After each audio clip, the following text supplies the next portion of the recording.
Yo, what's up, YouTube? King Monyay back again, hitting you with another one of these good old stories. Look, at right now, make sure you do two things, man. Hit the like, hit the subscribe, and become part of the Monyay tribe. Um, Tell y'all this good old story, man, about why respect is so important. Respect is critical if you plan to survive in the world, but even more so if you ever plan to get out and come back to society. And hopefully none of you ever have to go through this, never even have to be in this situation, because everything that I say, all the tales that I tell, all the stories that I relate to you are with the intentions to deter you from ever going to prison thinking that it's some type of badge of courage, some type of honor, like you're gonna go meet your G homies, you're gonna go ride, put some work in, because that type of prison system, it either never existed or that part of the game is over with. Believe me when I tell you, it ain't no honor. It ain't no gangster party. It's a big old, just, it's a gay bar basically, Shit. Respect, man. I remember I got this Muslim partner from Iraq. From Iraq, so he don't speak such good English. And he told me about this story about how he used to snore. He snores, that's one of his problems. He snores, and sometimes he snores real, real loud, so it wakes people up in the dorm. You ever heard, like, I'm talking about somebody snore, and it seems like they're just doing it on purpose, just right there in your damn ear, like. So in a dorm, that's like loud, loud, loud. Even if you have a cellie that snore, that's like, y'all gonna have some real problems. But so this dude, he had two things against him. He was an Arab, he didn't speak English. He's a small, itty bitty guy. And on top of that, he snores. And so, I guess one night he was snoring, and his neighbor, got tired of him snoring. And I can't remember if he woke him up or if the next day when he seen him, he confronted him. Either way it goes, these dudes have some type of conversation. And the dude, like I said, the Muslim is real small. He's an Arab. He don't really understand that much English. But the dude he's talking to just gets mad and bitch slap him, Bam. Like, and when he does that, the Muslim, bows his head and walks away. Bows his head and walks away, kind of humiliated, kind of ashamed, because he had just been disrespected. Didn't know why, but he know that he didn't approve of that slap across his face. And so then later on that night, when everybody was quietly sleeping in the dorm, that Muslim was still thinking about that slap across his face, and he didn't want to go to sleep because he didn't want to snore. He didn't want to disturb others.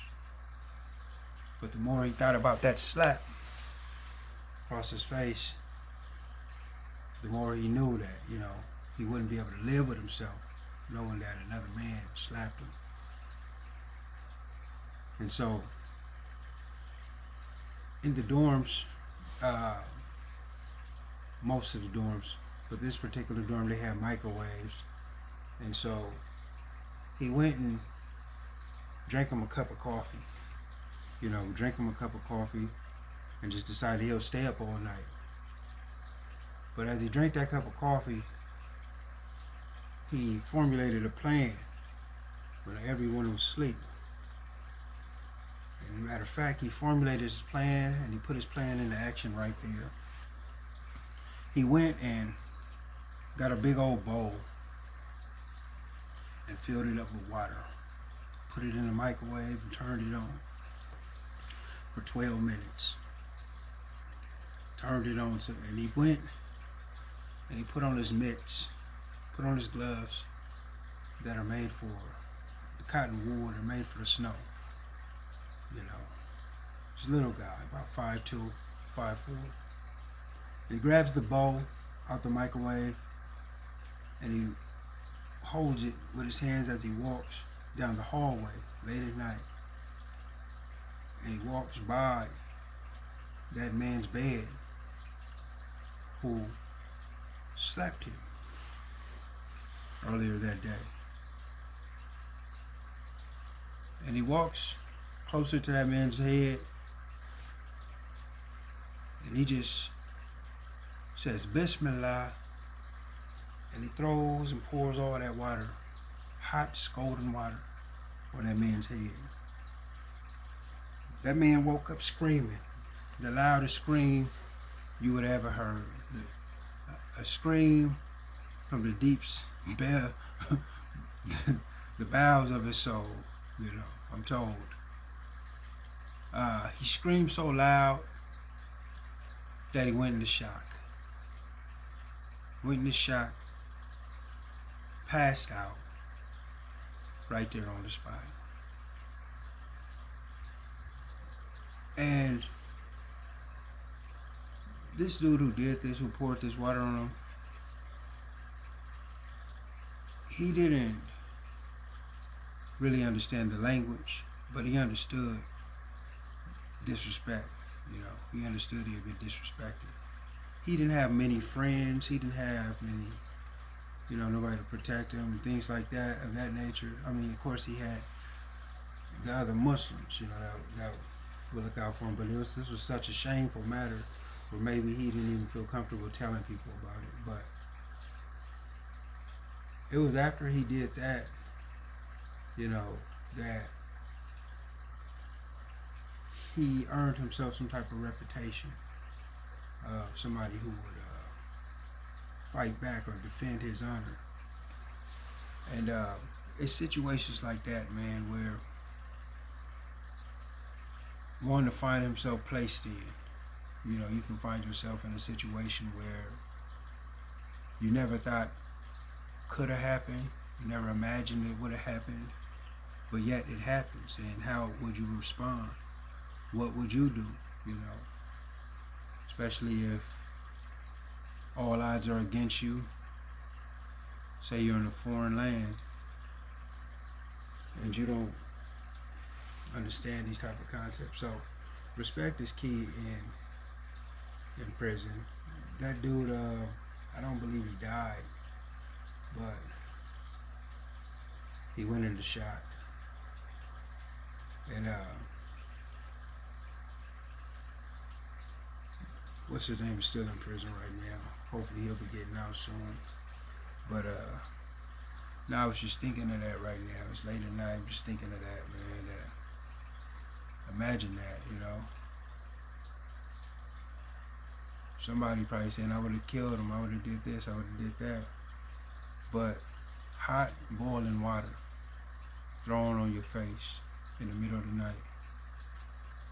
That's dorm living. They got microwaves. Usually 2 microwaves. Most dorms is about 60 man dorms.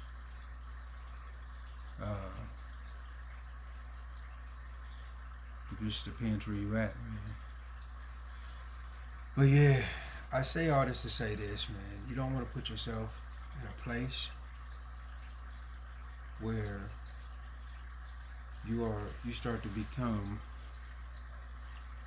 institutionalized, or this stuff becomes normal. And events like this just become a daily occurrence where it becomes so normalized where you don't even think about mentioning it to others. I almost forgot about this story because it wasn't as vicious. It was really, you know, but then again, that's like mayhem or something. You know, you disfigure somebody like that, you burn them up, and sometimes we can become desensitized in them places by seeing continual violence. One of the things about me is I'm an advocate of self-respect. I'm an advocate of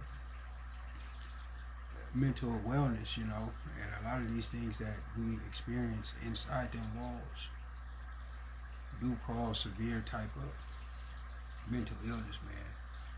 You know, mental illness meaning that it's just like somebody that's been to the war. What is it, a PTSD or something? I'm no doctor, but I can tell you, the shit ain't right, man. Shit ain't normal. Monyay, aka King Monyay. Go ahead and hit the subscribe, hit the like, become part of the Monyay tribe. Blessings, man. Stay up.